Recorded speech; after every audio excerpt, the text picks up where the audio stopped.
For this independent case study for the course profile seminar Cultural Heritage, we will dive into the dark tourism site of the old plantation and factory Marienburg in Suriname. Suriname used to be a colony of the Netherlands from 1667 to 1954. Over a significant period, the Netherlands profited off of their colonies through slavery and indentures. Marie de la Jaille created Marienburg as a plantation in 1745 in the Kommerwijnen district of Suriname. Before the abolition of slavery, about 100 to 200 enslaved worked and lived on the plantation. Slavery in Suriname was especially cruel. Being seen as objects rather than people, the enslaved dealt with heavy corporal punishment and often died very young. In the year 1880, the Nederlandse Handelsmaatschappij, the NHM, took over the plantation and built a sugar factory. The NHM, being somewhat of a successor of the VOC, wanted to make this the central factory of the colonies, at which they succeeded. After the abolition of slavery in 1863, the enslaved had to work here under indenture for another 10 years. Afterward, a shortage of laborers came about, causing the Netherlands to stimulate and often manipulate Hindustani and Javanese Indonesians to work here under indenture.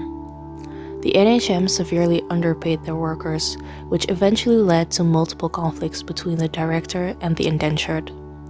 This led to the rebellion in July 1902, in which the director was chased and killed by the laborers.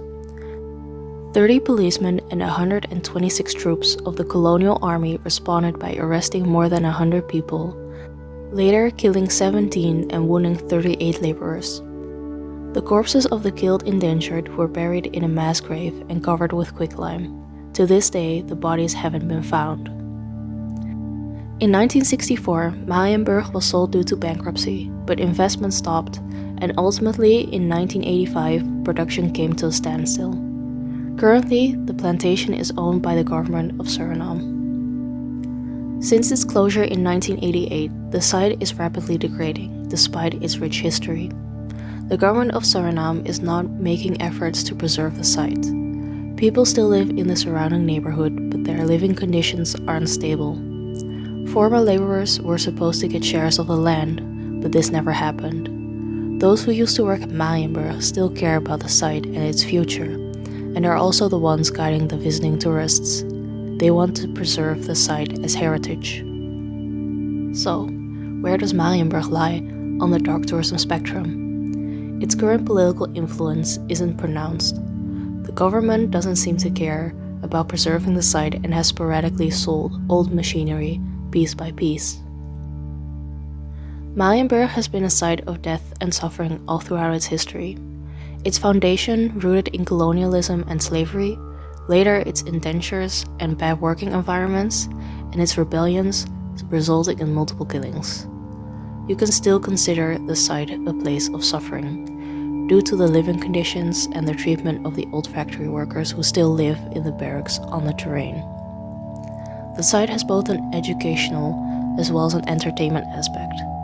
It's known as a dark tourism site, but tourists visit for both adventure and education about its colonial past. This aspect really depends on the mindset of the visitor. Marienburg has an immense connection to history and a high commemorative value, but it is not well conserved, meaning that this history might be forgotten. The things that have happened at Marienburg are variable in their timescale. The relative distance to slavery is longer than the indentures, or the deaths of the director and laborers. Besides, the people living there continue to suffer from the aftermath of the factory's closure. The location of the site is authentic, as it is the original plantation, factory, and landscape, despite some elements being removed. Its interpretation is mostly authentic as well, though nature has altered the site. It may not be in its original state, but there have not been many human interventions apart from the removal of some of the machinery. The site's original purpose was not to be a tourism site, and it has a fairly low tourism infrastructure. Tours are provided by locals who have a connection to Marienburg. Many have worked there themselves or their parents had. On the dark tourism spectrum, Marienburg clearly lies on the darker end. Not much is promoted at Marienburg. The local tour guides are on their own, with no support from the government who would rather see it gone. The guides are trying to preserve it as a heritage site and want to keep its memory alive. They also want better living conditions and work opportunities, but without support, this is impossible. It doesn't feel appropriate that such an important historical site, which used to be one of the most important factories of Suriname and of which the Netherlands had profited so much, is now falling into decay. The danger of these circumstances is that the site will be lost. This, in combination with the fact that the people with first-hand knowledge are already quite old and the research on Suriname is scarce, may lead to structural amnesia. In contrast to the situation at Marienburg, Plantation Bucky in the same district is preserved a lot better. This plantation is a more touristic site which has a museum and other facilities.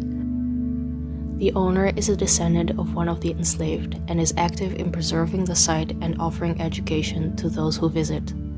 In contrast to Marienburg, Bucky's land was divided amongst the indentured after its closure. When you compare this to the treatment of indentured workers at Marienburg and the site's preservation, there's a world of difference. Stimulation of tourism could help those still living in Marienburg to improve their living conditions and quality of life. A site like Marienburg, while it has a dark past, should be preserved for future generations, and its history should not be forgotten.